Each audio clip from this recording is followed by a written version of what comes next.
Coach, congratulations for this victory. Straight sets ulit against UST, pero this time around yung scores dikit compared to the first round. Your thoughts about this match? Ano masasabi mo?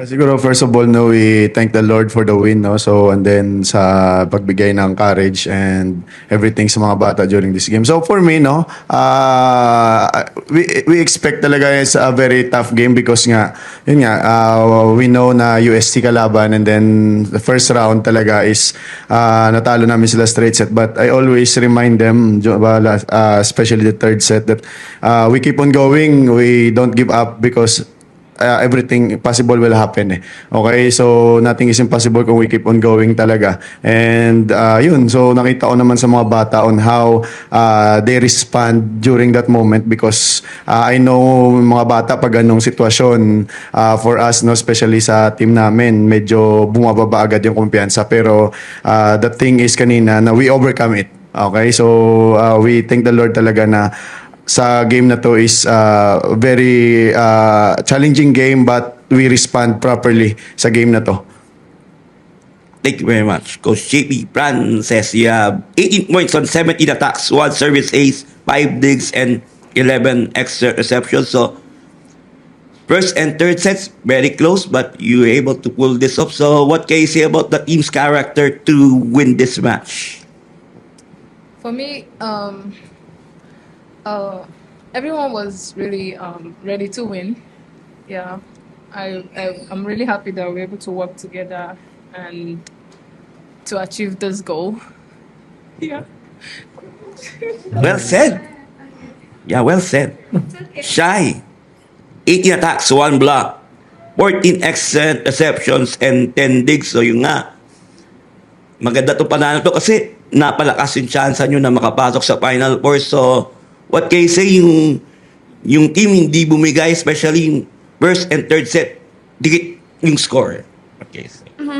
Una po talaga, thank you Lord kasi I think God's will din na magsabay-sabay kami ngayon. So, very thankful ako kasi yung teammates ko is talagang team effort talaga yung nangyari kanina na lahat talaga gusto manalo. May bumaba, tinutulungan na i-lift up para hindi sila dumire-diretso. So, yun din sa mga coaching staff, yung support nila sa amin, yung tiwala nila sa amin, hindi nawawala. So, hindi talaga kami tumitigil hanggat hindi na nanalo kahit nada-down kami ng ilang points. So, very thankful and grateful. Thank you, Shy. Okay, the floor is open for questions. To Coach, can you talk about kung gaano ka-crucial lang tong panalo to? Yun nga, dikit-dikit lahat sa Final Four and yung girls mo step up to the occasion ayun, tumabla sa USC 7-5 ngayon. Gaano ka-crucial lang tong panalo to para sa inyo sa Adamson? Siguro for me, no, lahat naman ng remaining games namin is very crucial game so for us, no. So sabi ko nga sa mga bata kahapon, nung nag-viewing kami ng kahit sa against UST. So sabi ko lang sa kanila, so wag ninyong isipin na pag natalo tayo, malalaglag na agad tayo. So yun ang niremind ko sa kanila because nga syempre sometimes the pressure is there, no. So yun lang, sabi ko, we give our best every time. Sabi ko, gawin natin yung pinaka the best effort natin. Sabi ko sa kanila, ang resulta bahala si Lord doon. Hindi naman natin kontrolado eh. Pero yung effort natin, tsaka yung hard work natin, yun yung kontrolado natin during the game. So, yun lang. It's very crucial talaga for this game, especially ito yung pinaka matibay din na teams, no, sa UAP. So, we thank the Lord talaga na pull off namin hanggang matapos yung game na to na may panalo kami. And to Shy, ano lang siguro masasabi mo sa character and resilience ng team, especially doon nga sa first and third sets, kahit naabot na extended, hindi kayo bumitaw sa dulo, nanalo pa kayo. Ano lang masasabi mo sa character ng team after this game?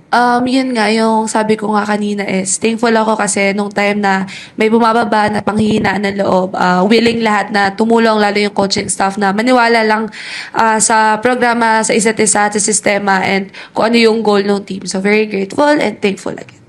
And Shy, kahapon yung ate mo si Judiel nanalo sa NCAA, nag-champion sa Litran. Gaano ka lang inspiration na yun para sa'yo? Kasi yun nga kayo naman sa Adamson, naghahanap makapasok sa Final Four. Gaano ka lang inspiration na lang siya ngayon? Very happy ako kasi yun nga, graduating sa ate and yun yung pinaka-goal niya is bago siya makaalis is mag-champion siya. Very proud kaming family niya na na-achieve niya yung mga goals niya in life and syempre nakaka-inspire kasi naglaro siya ng maayos and nanalo rin siya. Siya rin yung naging finals MVP. So, very, very nakaka-inspire siya na maglaro ako more para, makita sa sa family namin na it runs through the blood. For Francis, how would you say has your role changed for the team since last year? Similar situations, you guys are trying to get into the Final Four, but this time, a lot more scoring for you. So, how has it changed for you? How you approach the game? Ako? Yeah, how does your role change for the team? So I took it upon myself that I want to step up in every game. I want to really give my best no matter what. So I think it's really helping the team. Yeah, so I'm really proud of it. Coach, ano lang siguro masasabi mo dun sa, ano ba yung pinagbago ng team? Yun nga, sabi ko, similar situations. Last year, you guys fell short.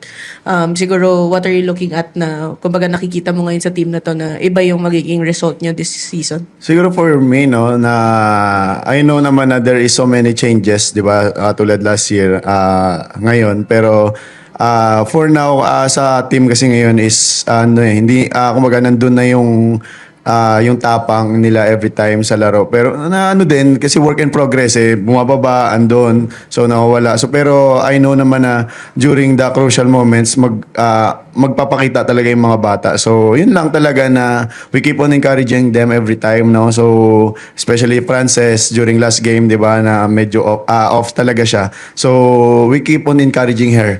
Okay, and then good thing, I'm very happy and proud na nag-respond siya ng maayos, no? So, and then, gumawa talaga siya for today na pinakita niya na babawi talaga ako. So, I'm very, na sa ganitong sitwasyon is nade-develop talaga yung karakter ng mga bata because the skills wise nandoon Pero yung karakter nila during the game on how we respond during the pressure moments, yun yung importante doon. Kasi tingnan ninyo kahit sino magaling na player, pag takot, pag pressure moments, nawawala sa laro. So, yun ang talaga gusto kong makita sa mga bata on how they pull off pagdating ng pressure moments, kung paano yung game nila na walang pressure at sa pagdating ng pressure is the same o madagdagan pa nila.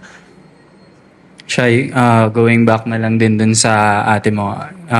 Nabanggit mo rin kanina, sports runs in the family, kahit sa mga brothers mo. Pero sa inyo specifically ni Judiel, can you talk about yung parang yung competitive spirit nyo and yung hilig nyo sa volleyball, kung paano na lang din nagsimula and lumaki into, varsity kayong dalawa, tapos recent champion din siya. I think sa ate ko siya nagsimula, ate Tony. So, iba rin talaga yung impact niya sa amin kasi nagre-regional siya noon, nagpapalaro siya noon. So, parang na-inspire kami dalawa na why not try mag-volleyball kasi yung ate namin nagtitry. So, yun nga, nagustuhan namin and then nagdire-diretso na hanggang sa may plan pala si Lord bakit napakilala sa amin yung volleyball and may purpose siya kung bakit kami nandito ngayon. And ayun, tapos na yung season ni Judiel and yun sa'yo, may strong push kayo to the Final Four. Nakakadagdag motivation ba siya na tumbasan mo rin yung achievements niya? Of course, syempre, hindi naman siya syempre nakaka-inspire. Pero syempre, from the very start, hindi naman natin in-expect na they're expecting na mag-champion sila and kung hindi, syempre kami pa rin magpupush pa rin kami. So, ang pinaka-goal pa rin is pumasok ng Final Four at kung ano yung kaya naming iangat. So, yeah.